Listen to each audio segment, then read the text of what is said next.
Whenever I do a burst fade here, that's our first point, and then our second point is gonna be right here.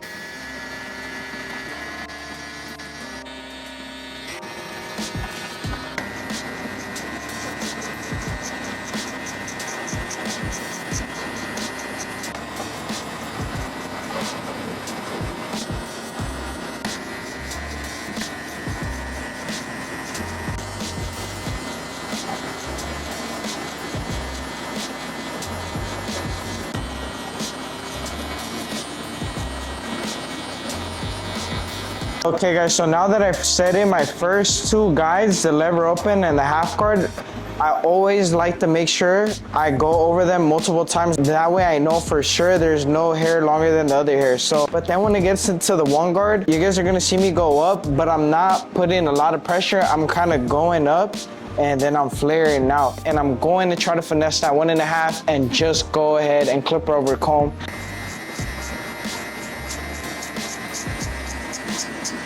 So you guys can see there's not necessarily any guide being created right here.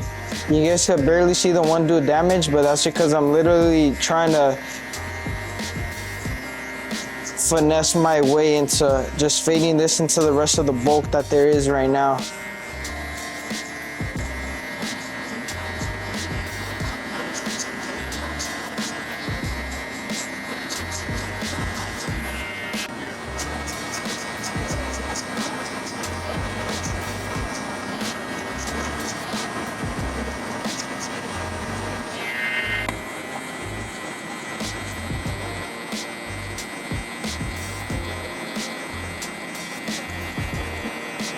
Now we're gonna go ahead and clip over comb and try to finesse that blend. We're gonna go ahead and close it all the way. This is the one guard, mind you.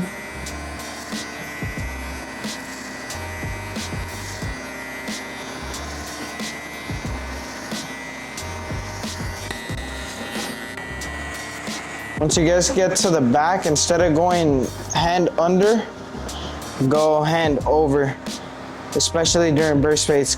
So instead of going right here, just switch your hand placement and then come and scoop from the top. Now that we clip over comb, now we're gonna go ahead and blend up. So whenever you go side to side, that's when you're trying to remove weight. And then when you go up and down is when you're trying to blend the colors into each other.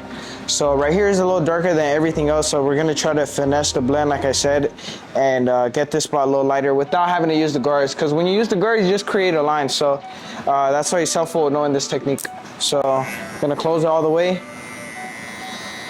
scoop, and then chip. And as you guys can see, it gets a little lighter just with those couple flicks. This area is a little darker, so we're gonna go ahead and thin and comb over Shear. And make sure to use this side of the comb instead of the big side. And whenever I see a dark spot, I like to come in, identify the dark spot, and then just bite at it right here. So same thing right here, this one right here. Pull the hair, I'll get in there. So now we're gonna go ahead and go close, halfway open. So close.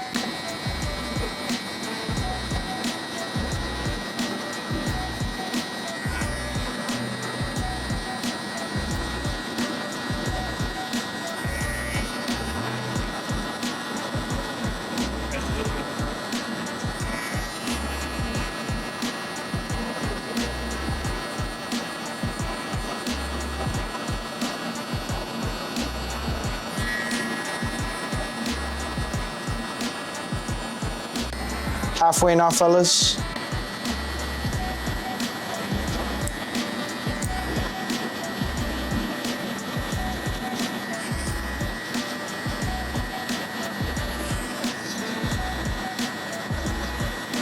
As you guys are going halfway, one thing that you guys want to keep in mind is, for example,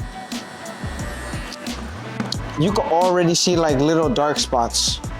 So right now I'm going halfway, and anything that's still dark below that halfway mark, we want to go ahead and close it, not fully, but you know, we went from close to halfway. So if you're going up halfway and below there's a little dark spot, then just go ahead and close it a little bit. Now we're gonna go ahead and do fully open, and we're just gonna flick.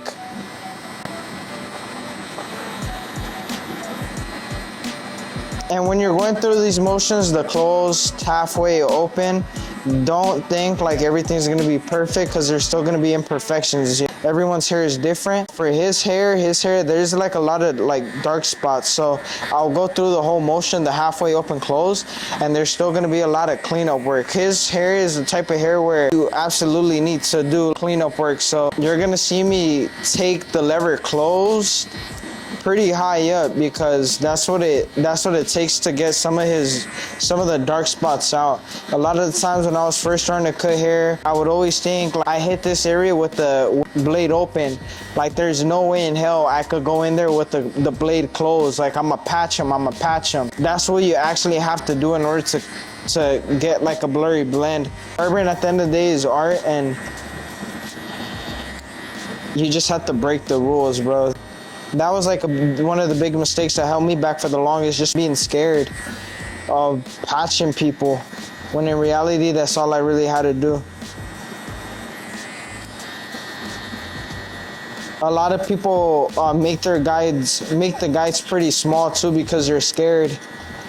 And that's another thing that you guys can't be scared of, is making some big guides, especially when you guys are doing drop fades, or when you guys are doing fades and you guys get to the back area of the head. You guys need to make those a little larger, because it's a denser area, so it needs more space to blend.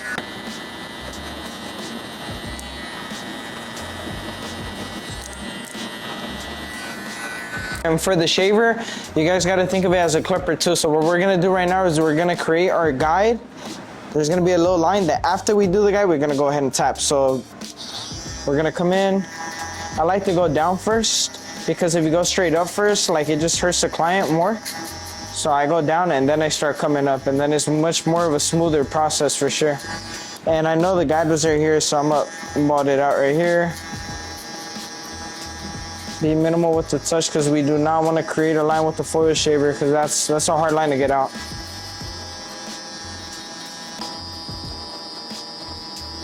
All right, so now there's our line. Now we're gonna go ahead and tap at it.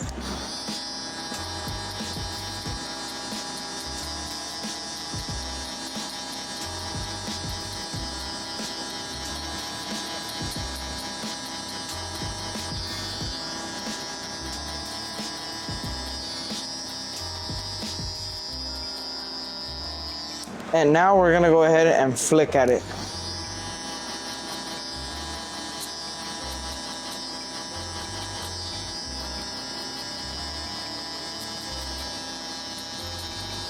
And now we're gonna go ahead and get one of our sharp trimmers. Try to not use the full blade, because that's how you create a line. Try to go in there with the corners, you know? Start at that bottom line right here. And then whatever little dark spot that you guys see, don't be afraid to get in there and flick at it. Doing this right here is gonna make that line vanish and just make your fade look a lot better. A lot of barbers don't do this part too, so it'll separate you, and your haircuts will last longer too. For the top of the hair, what we're gonna do first is we're gonna go ahead and grab the tight side of the comb, just because it allows us to create even tension. We're gonna sit in our base. Make sure to have the client chest level, because it puts less stress on your shoulders. As you guys can see, my elbows are tucked and I'm ready to go. So we're gonna go ahead and trim this much and create our base. Go ahead, match that. Now come here on the other side. There's our guide, and just chop. Cool. So now that we established our length down the middle, we're gonna go ahead and do a mohawk sectioning. The reason why I don't wanna come and just like cut like this is because you don't cut to the shape of the head. And I do a vertical section. Check this out. Guides right here, just gonna match it using tight side of the comb. As you guys can see from this angle right here, I'm following the head shape. A lot of the times, if you cut just beam behind your client and take horizontal sections, you don't take into consideration his head shape. So what ends up happening is that client goes ahead and he styles his hair, and this middle part is longer than the front. So what this allows is to make sure like it's even, you know? So when he goes ahead and he styles it, this is a little longer than this, just because his head is at a higher point. So this has to be shorter in order to match with this, if that makes sense.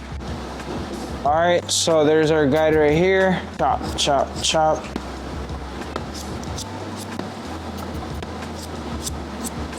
Boom. We're gonna do one big sectioning down the middle.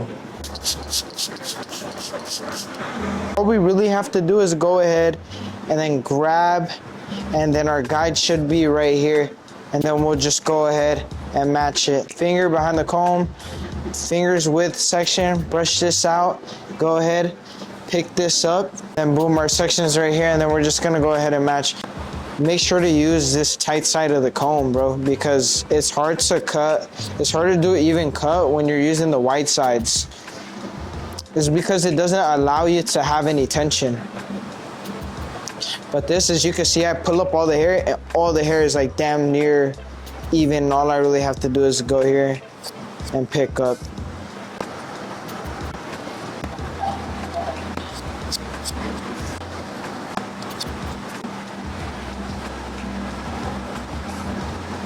You see, everything connects.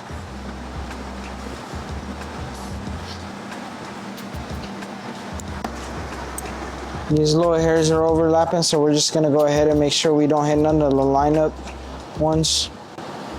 Push that away. Come here.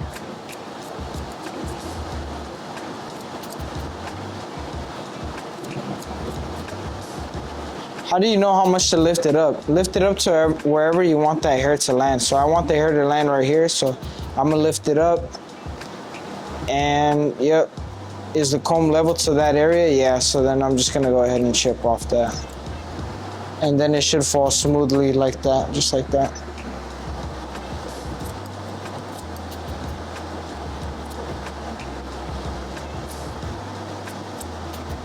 Now,